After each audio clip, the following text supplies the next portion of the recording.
মনে রেখো, জুলাই বিপ্লবের পিঠে যদি ছুরিকাঘাত করবার চেষ্টা করো, ইতিহাস থেকে নির্মূল হয়ে যাবে তোমরা।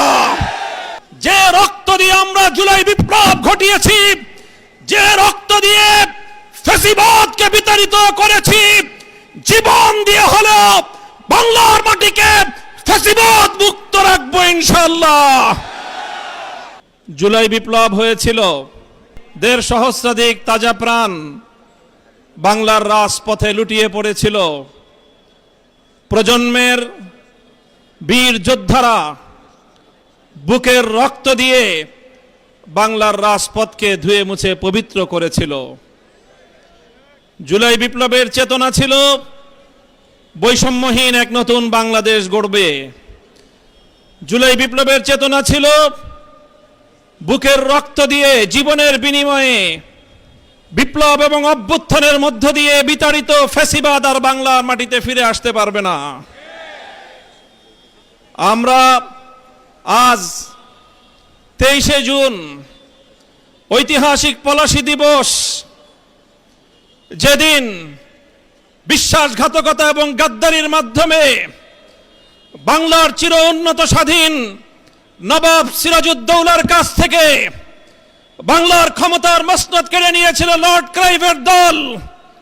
আজ এই ঐতিহাসিক দিবসে বিজয়নগরের প্রান্তে দাঁড়িয়ে আমরা বলতে চাই, যে রক্ত দিয়ে আমরা জুলাই বিপ্লব ঘটিয়েছি, যে রক্ত দিয়ে ফ্যাসিবাদকে বিতাড়িত করেছি, জীবন দিয়ে হলো বাংলার মাটিকে ফ্যাসিবাদ মুক্ত রাখবো ইনশাআল্লাহ। এটাই আজ আমাদের শপথ। আমরা আমাদের জুলাই বিপ্লব সহ 15 বছরের ফ্যাসিবাদ বিরোধী সংগ্রামের অন্যতম সহযোদ্ধা বাংলাদেশ জাতীয়তাবাদী দল বিএনপি নেতৃবৃন্দের কাছে সবিনয়ে আবেদন করতে চাই, আহ্বান জানাতে চাই, ফ্যাসিবাদের বিরুদ্ধে লড়াই করে বাংলাদেশ স্বাধীনতা অর্জন করেছে। দ্বিতীয় প্রজাতন্ত্রের মাধ্যমে যে নতুন বাংলাদেশের যাত্রা শুরু হয়েছে, সেই বাংলাদেশের শহীদদের কাছে আমাদের কমিটমেন্ট হলো এই, বিগত দিনের প্রতিটি গুম খুন হত্যাকাণ্ডের বিচার করব।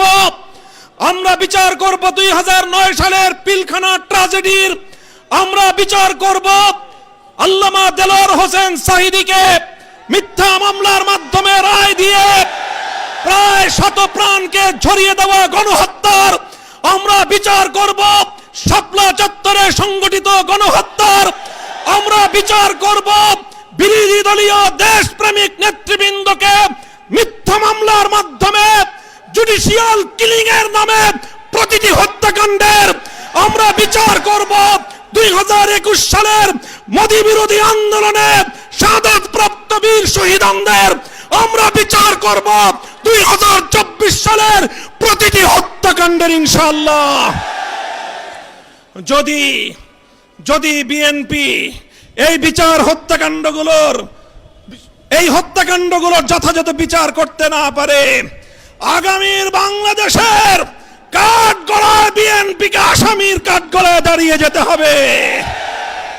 24-এর বিপ্লব পরবর্তী বাংলাদেশে বাংলার তরুণদের হৃদয়ের স্পন্দন, বাংলাদেশের কিংবদন্তি তরুণ নেতা শরীফ ওসমান হাদিকে হত্যা করে হত্যাকারীরা ভারতে গিয়ে জামাই আদরে প্রতিপালিত হচ্ছে।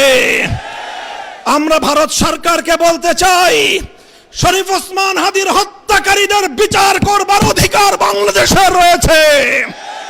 সেই হত্যাকারীদেরকে বাংলাদেশে হস্তান্তর করো।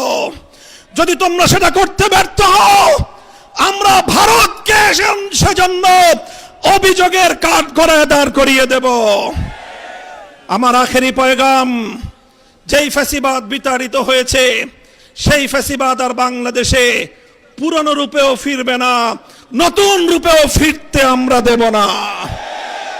আমরা বলতে চাই, জুলাই বিপ্লবের চেতনাকে সমুন্নত রাখতে জুলাই জাতীয় জাদুঘর, অন্তর্বর্তীকালীন সরকারের আমলে যেই জাতীয় জাদুঘর প্রতিষ্ঠিত হয়েছে, যার আয়োজন সম্পন্ন হয়েছে। বর্তমান সরকার সেই জুলাই জাতীয় জাদুঘর, যেটা জুলাই বিপ্লবের অন্যতম স্মারক হবে, সেই জাতীয় জাদুঘর নিয়ে টাল বাহানা করছে। মনে রেখো, জুলাই বিপ্লবের পিঠে যদি ছুরিকাঘাত করবার চেষ্টা করো, ইতিহাস থেকে নির্মূল হয়ে যাবে তোমরা। ইনশাআল্লাহ আমাদের শপথ হবে আজকের, রক্ত দিয়ে কেনা জুলাই, রক্ত দিয়ে আমরা রক্ষা করব ইনশাআল্লাহ। ইনকিলাব জিন্দাবাদ, ইনকিলাব জিন্দাবাদ। আসসালামু আলাইকুম ওয়া রাহমাতুল্লাহ।